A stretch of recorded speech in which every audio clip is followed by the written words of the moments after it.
Hey, it's Soul, and this is the Midweekly, a show where, well, I talk about WoW as always, but I just didn't want to wait for the weekend.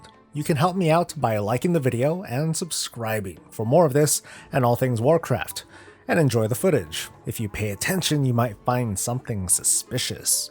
So this week, Blizzard pushed a barrel full of hotfixes, including some blah blah blah bug fixes, but the focus of these changes was centered on endgame content, raids, dungeons, PvP. The timing of it comes at the heels of the Mythic Dungeon Invitational and the Arena World Championship, very public displays of tuning at the highest levels of the game. On the raid side of things, the Mythic Hall of Fame is filling up, including some 60-odd guilds on the Horde side and 10 or so on the Alliance side. Oh boy. But anyway, let's bump through these changes and ask ourselves, what does this mean for us, from the cutting-edge pros to folks like you and I? But hey, don't worry, you are a pro in my heart. But let's start with dungeons, which overall got some sizable nerfs, which might be cancelled out by this week's fixes: Tyrannical, Necrotic, and Bolstering. Over in Plaguefall, the ads from the final boss had their HP reduced by 40%. Infectious Rain, a hard-hitting dot that hits all players before defensives, won't be cast as much as before.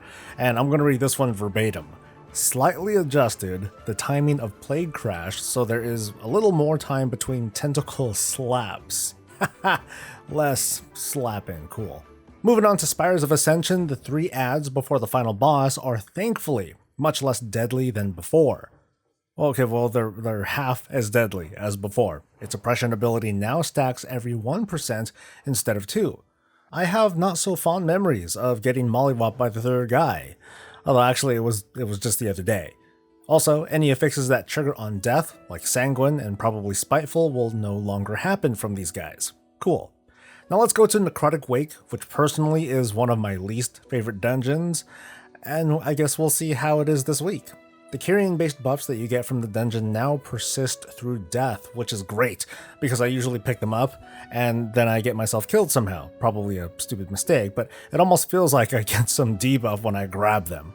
I think the debuff is called being bad, but anyway, the small trade-off is that the damage from these sorts of items, notably the Javelin, now distribute damage if there is more than 8 enemies hit. Otherwise, most of the Necrotic Wake experience was nerfed. For the trash, there were nerfs to health, to damage done, to the cast time of those damn skeletal frost mages. This also applies to the ads from the second boss. The first boss, Blightborn, and its exploding wormies give a lot more time before said explosion. It now requires 5 successful blood gorges or kind of melee attacks before they explode, down from 3. These changes really loosen up what to me felt like a pretty tight run. And in Sanguine Depths, which is arguably the best dungeon in the game, more nerfs. The first boss, Carixus, had its major ability nerfed by 20%. And that's the one where everyone gets knocked back for a bit, you poop out an orb, and then you gotta grab it before it reaches the boss. Especially on Tyrannical, which is this week, you've got to pop some beefy-ass cooldowns or immunities for everyone within a short period of time, so this helps a lot. An Executor Tarvold's ad that does that pulsing damage while they're alive had its health reduced. It's not bad, but it just means that it leaves the poop faster. Nothing that can't be easily handled, at least if I remember it at the time. Now let's move on to some PvPs. Starting with the obvious ones, there were nerfs to Word of Glory for Retribution and Protection Paladins. It was fun while it lasted, I guess, but that's not all. Holy Paladin's Divine Favor was also nerfed, and in 2s matches, dampening will immediately be set to 20% when both teams have a tank or a healer among them, which sort of tells me that once again, Retribution is the preferred spec for a Paladin in Arena, but feel free to point out how much I don't know any better. Meanwhile, Fire Mages and Druids got a straight throughput nerf. Convoke loses some effectiveness while Fire Mage's Infernal Cascade Conduit had its damage reduced. The Mage Legendary that gives them all the shields got a bit of a defensive nerf too. Fleshcraft can now be used before an arena starts, while Paladin's Holy Power is, well, still reset to nothing when a match starts, thanks a lot.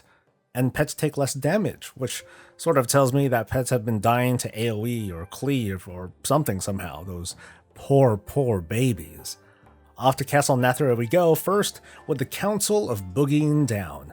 In Raid Finder, Normal and Heroic difficulty, Baroness Frida's abilities were nerfed for smaller raid sizes, although Dreadbolt Volley is something that shouldn't ever fire off in the first place. Meanwhile, Dark Recital, that thing where you run off with someone and poop fire, had its duration reduced by 1 second in non-mythic difficulties. The remaining nerfs in Castle Nathria are mythic only. Sludgefist Colossal Roar got a slight nerf, while the chain damage got a more significant damage reduction. The Stone Legion fight isn't something that I have any first-hand experience on, just that the abilities that line up together were especially deadly. The abilities have been nerfed, but now are also unavoidable, but the Volatile Stone Shell is easier to break. So congratulations to me, I read hotfixes to you. Now, what might be going on here?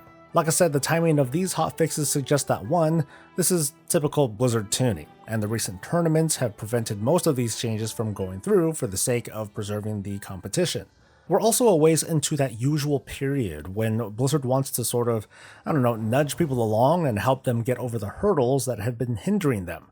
This is of course outside of the pain points of gearing outside of rated PvP, but I'm going to try to save that subject for another day. Historically, we're sort of behind schedule. By now, we should have heard about a patch 9.1, and it would amuse me if we were to get word on it really soon after this recording. The tuning of dungeons in PvP is ongoing, we're going to be on this for a few years, but in today's World of Warcraft, raids mostly get retired. We're seeing this process begin, from targeted nerfs that have been blockers for progression guilds, and later we're going to see a possible second round if there are any outliers. Finally, new content will come out that will all but trivialize the old raid. This is not really my favorite thing about WoW, but it's something that I grudgingly accept. And while I just said that I wouldn't touch on the subject of how much more tedious it feels to gear these days, these hotfixes also seem to reflect the notion that maybe the rate of gearing for those who exclusively run PvE content is a little bit slow, resulting in slower progression and perhaps burnout. I've compared this phenomenon to something like loot withdrawal. A year ago, we would scoff at a piece of gear that dropped, but oh no, it happened to be lower item level than the plus 15 Titanforge piece we wanted. We really wanted that plus 25. Legion and BFA were the days of like swimming through crappy versions of items. These days, maybe to some it feels more like a drought. Unfortunately, Blizzard can't just hotfix Justice and Valor points in, but they can poke at progression bottlenecks that normally we would have to outgear in a certain period of time.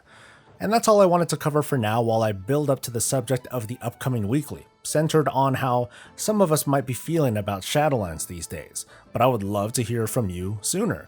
Be as thoughtful or as cruel as you want. How does it feel to log in these days? Or how long has it been since? Are you idling around waiting for 9.1, or are you ready to walk away?